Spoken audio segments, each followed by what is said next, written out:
quem fala é o professor Bruno Sampaio. Vamos lá para mais uma aula de física. E o nosso tema são as aplicações de leis de Newton. Vamos começar aí com os objetivos. Aprender a trabalhar com situações sobre um plano inclinado e compreender o que são roldanas ou polias e suas aplicações. Começando aí com o conceito do plano inclinado e vamos falar de uma situação sem atrito por enquanto. Então, plano inclinado nada mais é do que uma rampa. É uma superfície que não está nem na horizontal, nem na vertical. E a gente vai estudar um movimento ou a situação, onde um corpo está sobre esse plano inclinado. Então eu vou colocar como exemplo uma pessoa na bicicleta segurando o freio, de maneira que a bicicleta esteja com a roda travada. Estudando dessa maneira, a gente generaliza para vários outros tipos de situações diferentes. Então não vale só para essa situação especificamente. Qualquer corpo que pode estar sendo arrastado sobre um plano inclinado vai ter um estudo semelhante. Então vamos lá. A situação sem atrito, vamos considerar o movimento de descida desse corpo. Quando eu falo corpo, eu estou falando do conjunto, o ciclista e a bicicleta. Primeiro passo para a gente estudar esse tipo de situação é avaliar quais as forças que atuam nesse corpo. Então, no caso, como esse corpo está no planeta e possui massa, ele sofre a ação de uma força gravitacional, que a gente chama de força-peso. Essa força vai atuar no corpo, puxando ele em direção ao centro da Terra, que observando a situação de frente, o centro da Terra está embaixo, então ela atua para baixo. Só que esse corpo ele não desce na direção da força-peso, porque existe uma superfície embaixo, evitando que ele atravesse essa superfície. Essa força de contato com a superfície, que evita que o corpo atravesse ela, é o que a gente chama de força normal. E essa força normal, ela sempre faz 90 graus com a superfície. Como a gente está falando de um plano inclinado, ela também tem a sua inclinação ali, mas fazendo sempre 90 graus com ela.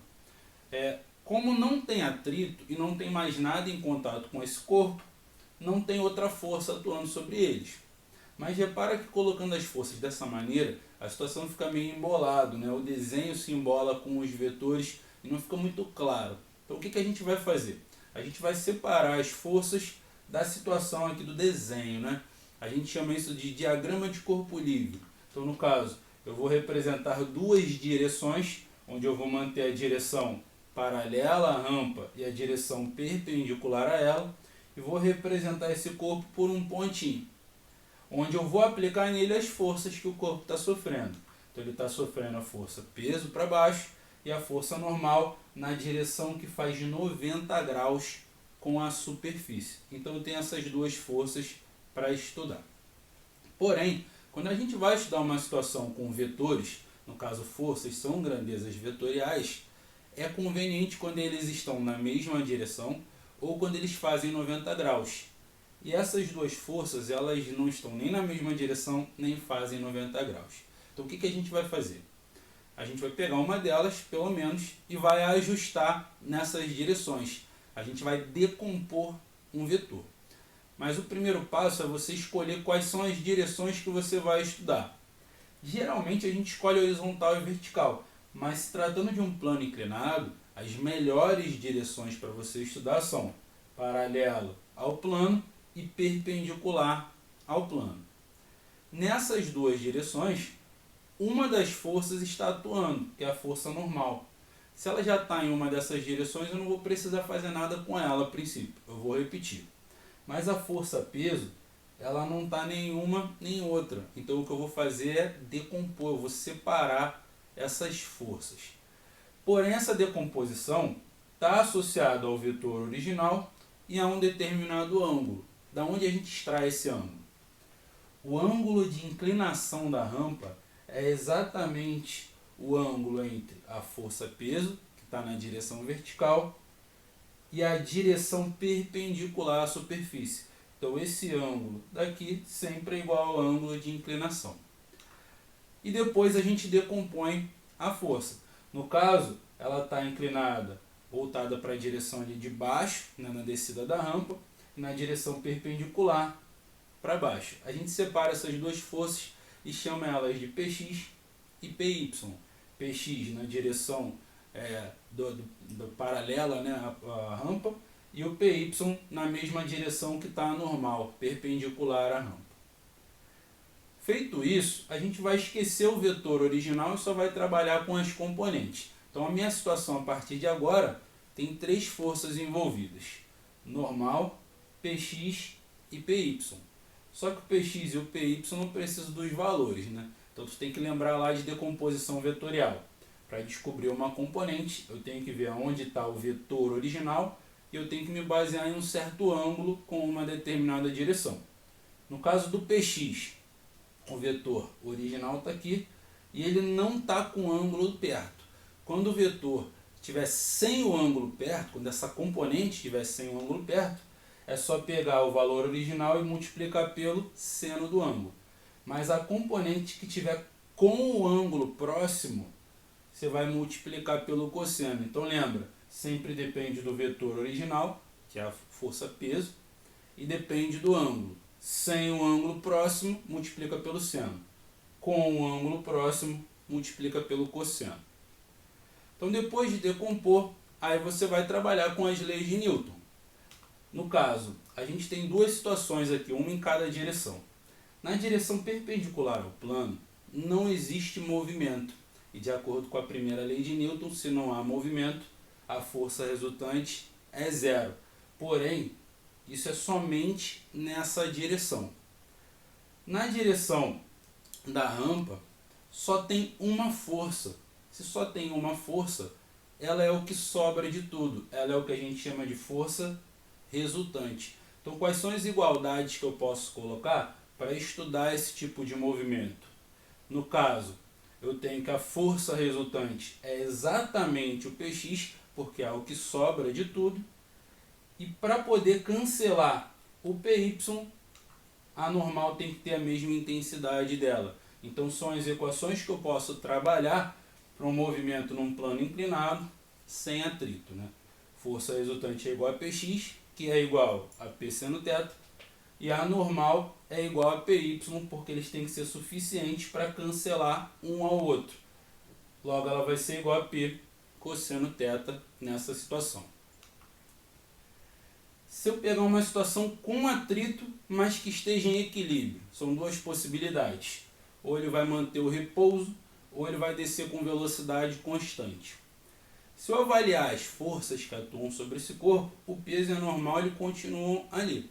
Só que vai aparecer o atrito, que é uma força sempre paralela à superfície, porém contra a tendência de arrastamento. Pensando que ele está segurando o freio, a tendência de arrastamento é para baixo, logo a força de atrito vai estar apontando para cima da rampa, né? No sentido de subida da rampa. Então aparece uma força a mais aí no nosso problema. Com relação à direção que liga a força normal e a força Py, não tem alteração nesse caso. A normal continua sendo igual a Py e ambos são iguais a P cosseno θ. Isso não muda. O que vai mudar se tiver atrito e a situação for de equilíbrio? A força resultante nesse caso ela é 0 no total, tanto na direção Y quanto na direção X. E para ser 0 na direção X, quer dizer que as forças aqui elas também têm que se cancelar. E para isso elas têm que ter intensidades iguais. Então o que vai mudar é que nessa situação a força de atrito tem que ter o mesmo valor que o Px, que tem que ser igual a P seno θ. Isso para ser suficiente para dar uma resultante 0. Mas repara que o estudo como um todo ele é muito parecido, vai mudando alguns detalhes de um caso para o outro. Agora vamos considerar uma situação com atrito, mas acelerado. O que significa o movimento ser acelerado nesse caso, né? Acelerado quer dizer que a força resultante está a favor do movimento, porque a aceleração está a favor do movimento. Então a gente está considerando que existe uma força resultante no sentido de descida da rampa. Então, complementando ali, na minha situação, tem que ter uma força resultante. Mais uma coisa se mantém, que a normal e o Py eles continuam se cancelando, continua sem ter movimento nessa direção. Então eles continuam iguais, mas a alteração mais uma vez vai ser na direção X. Já que tem uma resultante no sentido em que o PX se encontra, quer dizer que agora ele é maior do que a força de atrito. E o que a gente chama de força resultante é quem está a seu favor menos quem está contra.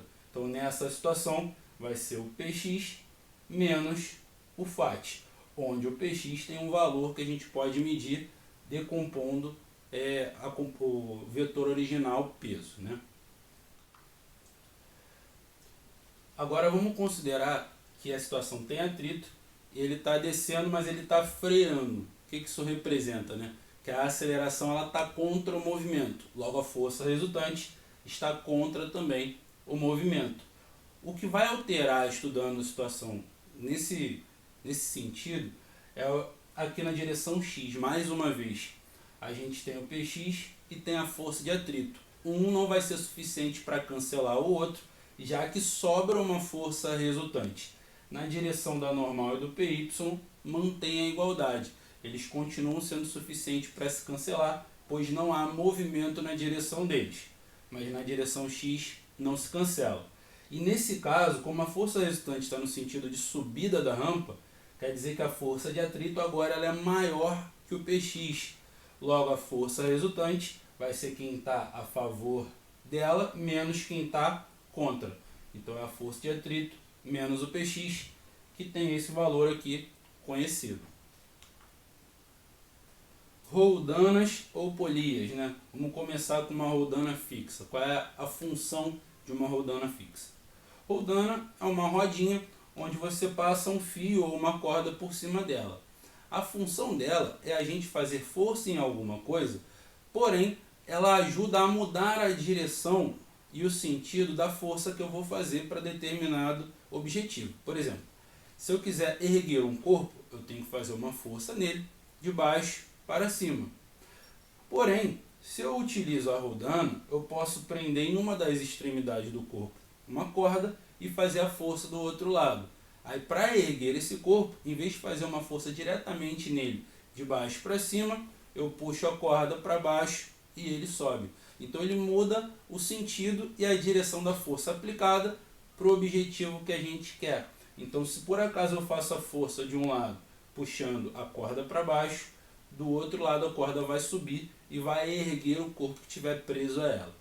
Então uma roldana fixa sozinha, ela só tem uma função: alterar a direção e o sentido da força feita, mas ela não altera a intensidade, então a intensidade se mantém. Agora, quando eu tenho um sistema com roldanas móveis, a ideia já muda um pouquinho. Então, vamos trabalhar com uma situação que está em equilíbrio, ou seja, a força resultante é zero. Agora eu tenho duas roldanas associadas. Essa roldana aqui de cima, ela está fixa ao teto. No máximo que acontece com ela, ela pode girar, mas ela vai ficar ali naquele mesmo local. Essa roldana de baixo, ela a gente considera uma roldana móvel. Por quê? Se eu pego essa corda e puxo ela para baixo, nesse ponto aqui, essa roldana vai subir. E se eu solto essa corda, a roldana vai descer. Em outras palavras, ela é móvel. Para que ela serve e o que ela faz ali dentro daquele sistema? Vamos supor que a gente tenha a situação dessa maneira. Se eu faço uma força aqui nessa corda, nessa extremidade, eu consigo erguer o corpo que está do outro lado pendurado. Mas a força que eu vou fazer aqui não é a mesma força necessária para eu levantar esse corpo aplicando a força diretamente nele. Vai ter uma alteração que eu vou vir estudando daqui de baixo para cima. A ideia é, existe uma força puxando a caixa para cima diretamente, que é a força de uma corda. Essa força a gente chama de tração. Só que quando ela chega aqui na roldana, ela acaba sendo diluída para uma outra corda por dois caminhos, onde cada caminho vai ficar com metade dessa força. Então tem a tração sobre 2 de um lado e tem a tração sobre 2 do outro. Só que essa corda aqui é a mesma que está sendo puxada nessa extremidade. Então a tração na corda vai ter o mesmo valor. Então quando chegar a força para a gente fazer desse outro lado aqui do sistema, não vai ter o mesmo valor do que se gera lá embaixo. Mas qual é a relação que a gente tem? A força feita ela tem que ser igual à atração dividido por 2 nesse caso. E de acordo com a primeira lei de Newton, se a situação está em equilíbrio, a força resultante é zero. Logo, a atração tem que ter um valor suficiente para cancelar o peso. Para isso, eles têm que ter intensidades iguais. Então, se eu for comparar a força feita com o peso da caixa, é só substituir um no outro. A força feita tem que ser metade da força do peso. Então, para erguer um corpo, por exemplo, de 10 kg, eu faria uma força equivalente a erguer um corpo de 5 kg. Eu me esforço menos e vou gerar um efeito de força grande na outra extremidade. E isso ocorre devido à roldana móvel. E a gente vai ver um padrão. Por exemplo, se eu colocar mais uma roldana móvel no sistema, então eu continuo com uma fixa, só que agora eu tenho duas móveis. Eu vou fazer uma força de um lado para no final das contas gerar uma força lá no corpo que está sendo erguido. Vou vir estudando daqui para cima, né?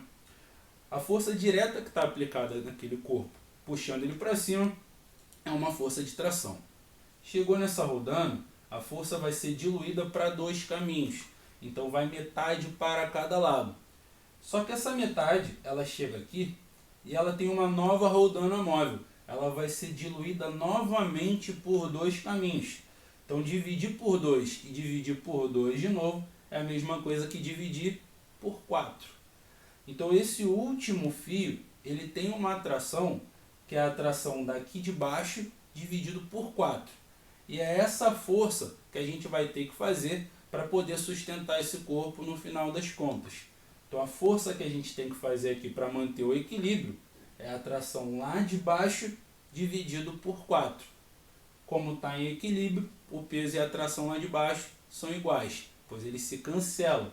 Então o que eu tenho é a força que eu vou fazer aqui em cima depende do peso do corpo que eu estou tentando erguer, dividido por 4. Então eu coloquei mais roldanas, eu dividi mais a força. Eu tenho que me esforçar menos para poder sustentar esse corpo no ar. E se eu colocar mais uma roldana, agora eu tenho 4 roldanas, uma fixa e 3 roldanas que são móveis. Fazendo a mesma coisa, aplico a força de um lado para tentar erguer um corpo que tem um determinado peso do outro. Vou vir aqui de baixo. Aqui ele está sendo sustentado por uma corda que está exercendo uma força de tração. Chegou nessa primeira roldana móvel aqui, tem 2 caminhos para ela seguir, então ela se divide. Vai metade para cada lado, cada metade fica com uma intensidade. Chegando aqui, nessa outra roldana móvel, ela é dividida novamente por 2 caminhos. Então, T sobre 2 dividido por 2 vai ser T sobre 4. Só que aqui tem mais uma roldana, então vai ter mais uma divisão. E T sobre 4 dividido por 2, novamente, é T sobre 8. Então, se eu coloco 3 roldanas móveis no meu sistema, a força que eu tenho que fazer é a tração gerada lá no final dividido por 8. E como o peso é equivalente à tração nessa situação, a força feita é 8 vezes menor do que o peso que a gente está tentando sustentar. Então repara, se eu for colocando mais roldanas, essa força vai se diluindo cada vez mais, de maneira que eu tenho que me esforçar menos para manter a situação em equilíbrio. Se eu for generalizar a ideia para várias roldanas diferentes, então vamos considerar que tem uma roldana fixa e N roldanas móveis daqui para baixo. Qual é o padrão que a gente tem? A força ela vai ser dividida por 2 para cada roldana móvel que a gente coloca no nosso sistema. Se eu tenho N roldanas móveis, eu vou dividir essa força de tração por 2 N vezes. Então o que eu vou obter é que essa força que tem que ser feita é igual à tração que vai chegar lá embaixo, dividido por 2 para cada roldana móvel. Se eu tenho uma, eu dividir por 2 uma vez. Se eu tenho 2, eu vou dividir por 2 duas vezes, que é o equivalente a 2 ao quadrado. Se eu tenho 3, eu vou dividir por 2 3 vezes, que é equivalente a 2 ao cubo. Se eu tenho N, eu vou dividir por 2 N vezes, que é o equivalente a 2 elevado a N. Então essa equação aqui, ela generaliza para qualquer quantidade de roldanas móveis que você tenha no sistema. Então, se eu tenho 6 roldanas de móveis no meu sistema, quer dizer que o N vale 6. Então, fica 2 elevado a 6 ali no meu denominador. E nesse caso de equilíbrio, especificamente, o peso e a tração eles são iguais, então a minha igualdade ficaria dessa maneira. P dividido por 2 elevado a N. Não necessariamente a gente tem que usar esse sistema para poder erguer um corpo. Esse sistema é semelhante ao sistema do guindaste, mas eu posso também utilizar para arrastar alguma coisa que seja muito pesada na direção horizontal. O que vai mudar é o final que você vai ter, que vai deixar de ser o peso e vai ser uma outra força. Mas esse caminho aqui da frente continua valendo. A força feita, ela vai sendo diluída pelos fios e vai alterando a tração até chegar no corpo que vai sofrer efetivamente essa força no final. Agora, outra situação que é possível é você não estar trabalhando com equilíbrio. Vamos supor que a caixa está subindo acelerada. Se ela está subindo acelerada, quer dizer que a aceleração está para cima, logo a força resultante do sistema também estará para cima. Isso quer dizer que a tração e o peso eles não vão se cancelar, eles têm valores diferentes. Mas como a resultante está para cima, quer dizer que a tração ela é maior do que o peso, de maneira que sobre algo no seu sentido. A relação da força feita aqui em cima com a que chega lá embaixo é a mesma, não mudou, mas vai mudar aquele finalzinho. Eles não vão ser mais iguais agora, porém a força resultante é igual a quem aponta a seu favor, nesse caso quem está a favor é a tração, menos quem está contra, que nesse caso é o peso. Então quando a gente substituir uma relação na outra, a gente vai isolar a tração nessa equação inicial, passando 2 elevado a n para o outro lado multiplicando, e substituir na relação que a gente observa através da força resultante. Então também não tem muito mistério, é mais uma possibilidade. Se por acaso a caixa estiver subindo, mas freando, ou seja, diminuindo a velocidade, isso quer dizer que a aceleração vai estar contra o movimento. Se o movimento está para cima, a aceleração vai estar para baixo. Logo, a força resultante vai estar para baixo também. Então, isso também vai alterar a relação entre tração e peso. Nesse caso, se a força resultante está para baixo, está a favor do peso, o peso vai ser mais intenso do que a tração. Então, quer dizer aqui que a força resultante, como ela é quem aponta a seu favor menos quem aponta contra, é o peso menos a tração. Mas depois, na hora de substituir, a ideia é semelhante. No lugar da tração, eu substituo por F vezes 2 elevado a N.